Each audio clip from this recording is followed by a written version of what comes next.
Welcome to Vital Plus Conversations, real talk for clinics. I'm Tamara Reid, and today I'm joined by Lee-Ann Herbst, and we're here to talk about marketing, branding, and social. So welcome back. Thank you so much, Tamara. Lee-Ann, I am really interested in a campaign or campaign structure that you've seen actually working within the clinics.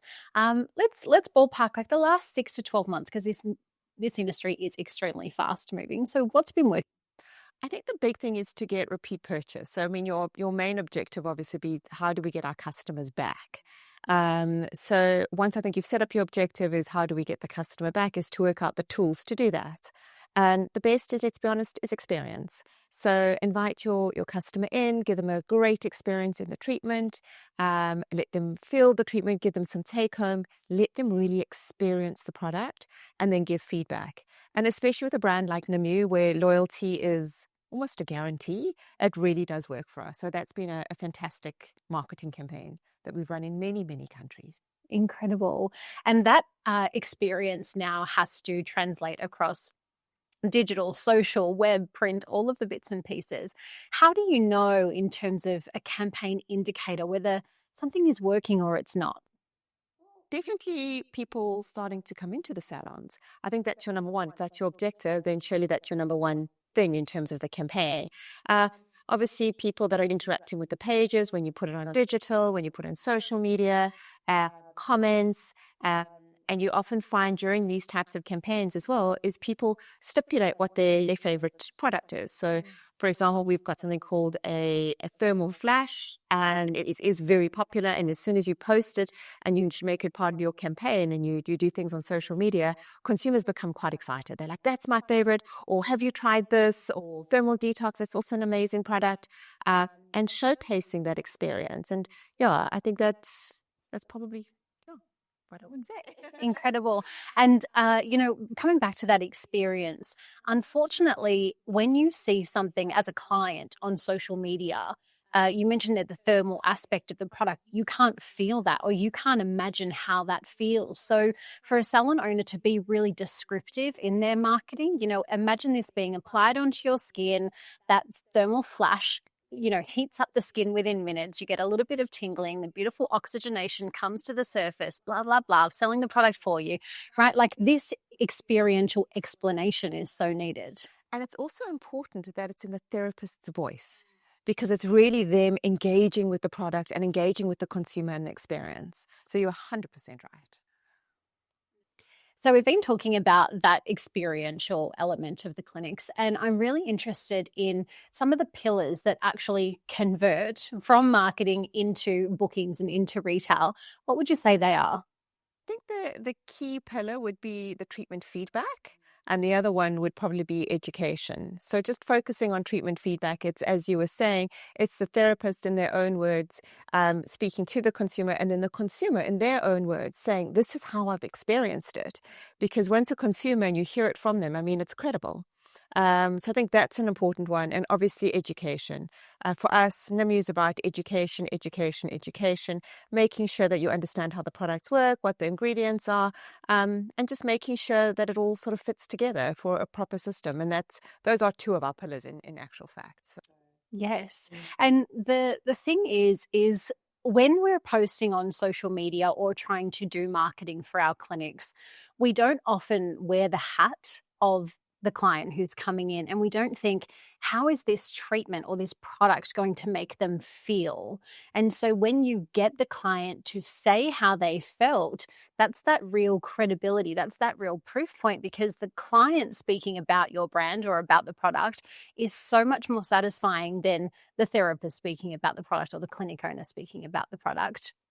I'm wondering then, how can you turn, a snippet of a treatment or that client testimonial into some content that lasts longer than a 30-second reel on Instagram? So what we like to do is extend it over a period of time. So we'll post something one day and something else the next day, just in terms of continuity.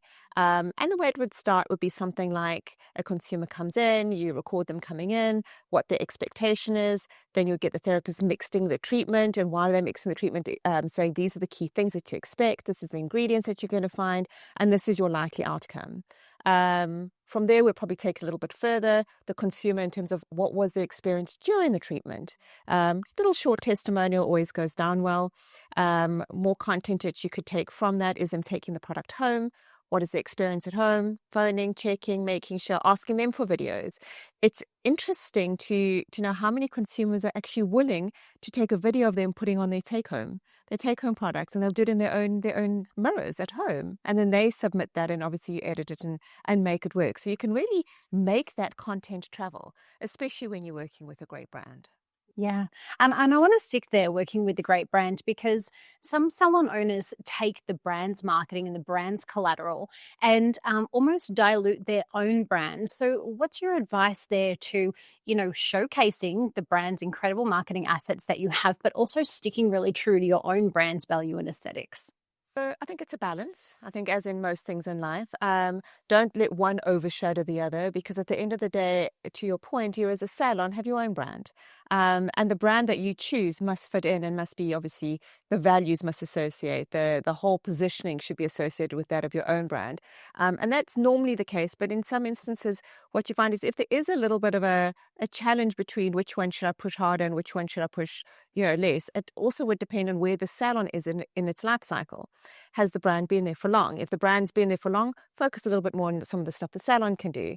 If the brand's brand new, you'd need some of the, the obvious marketing stuff that comes from the brand team, because it's about creating that brand awareness. So I think it really does depend where the salon and the brand are in terms of their life cycle. Yeah, and that beautiful balance and straddling both. I love how you've put that. There are so many different touch points and elements and assets across marketing and branding, from digital, social, website, printable, collateral. If you could just start one place for us, what would be that one thing that you would change that would have quite an impact? Very tough question. It would probably be our quarterly communication. And why I say it's a brand asset, it's an asset that we use to communicate to our salons and our therapists. At the moment, it's quite static. I would probably make it a lot more interactive, that you can actually experience, maybe even ask questions and get some types of reply. So, because I do think in today's society, it's very easy to get information thrown down your throat. It's very difficult to have that type of conversation. So that would be something I would consider. So as I mentioned, we want to continue that client conversation, but everything does start obviously with the consultation. What are your interpretations for the best kind of ways that we can retail and rebook our client from the very beginning?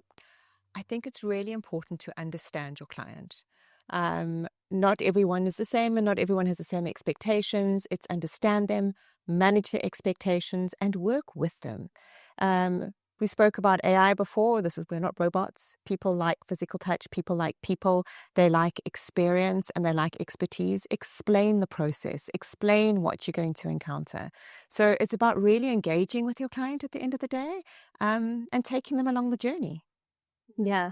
And you know what? We need to set our clients up to understand that there may be some product conversation after the treatment today. And the treatment is not the be all and end all. Yes, we can get incredible results. But as we mentioned in the previous episode, we can't be in the bathrooms of our clients. So setting them up during the conversation for the consultation is a really important point. Otherwise, sometimes they're all relaxed and zenned out after the treatment, and then you open the conversation about retail and sales, and you can kind of undo all of that hard work that you've just worked so hard for. That is so true. What kind of channels are driving great partnerships for clinics at the moment? We obviously have, a lot of local businesses that are around our clinics and our spaces. What kind of channels are you seeing work? So interestingly, we call them micro channels. So things like bridal expos, it seems to be opening up a lot of doors. Sports, interestingly. Sports people tend to have a lot of problematic skin. They get pimples or acne based on whatever sport that they're doing. So it's managing the oil control.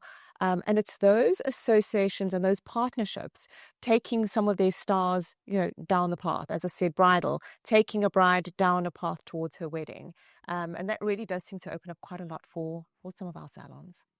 And I take it just thinking outside of the box. I think traditionally we go Pilates and yoga, and maybe we should start considering other areas that we know clients go and they have skin, especially if they are out in the sun, especially here in Australia. Exactly. Yeah, incredible. And so we are going to have a lot of salon owners watching this who are probably, very inspired right now to do something with their marketing, their branding, and their socials. Where would you say they should spend their efforts for the next kind of 30 days, the next month, if they're going to implement one thing?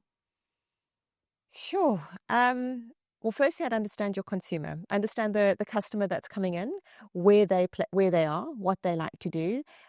So some people have younger consumers, some people have older consumers. If you generally have a younger consumer base, social media is definitely one of the places to play, and really understand what makes them tick, because everybody ticks differently in different ways. And don't try and target your product if it's not actually for that consumer. Yeah. So be specific, be clear. You've got different media points, and the best form, I believe, of marketing is actually product in hand. So if you can, give them people a sample. Let them experience it, because as I've said before, once people have tried the brand, they generally stick to it. And in skincare, consumers are generally quite loyal. Yes, incredible. So we're making sure that we understand the client, we're getting across social media, and we're sampling for them. Yes. Summarized perfectly. Brilliant. Well, thank you so much again for the conversation today. I really appreciated it. Thank you so much. Appreciate your time. You can learn more about Vital Plus and all of their education resources online. I'm Tamara Reid. We'll see you next episode. Visit our website to claim your free trial pack or schedule a consultation or in-salon demonstration.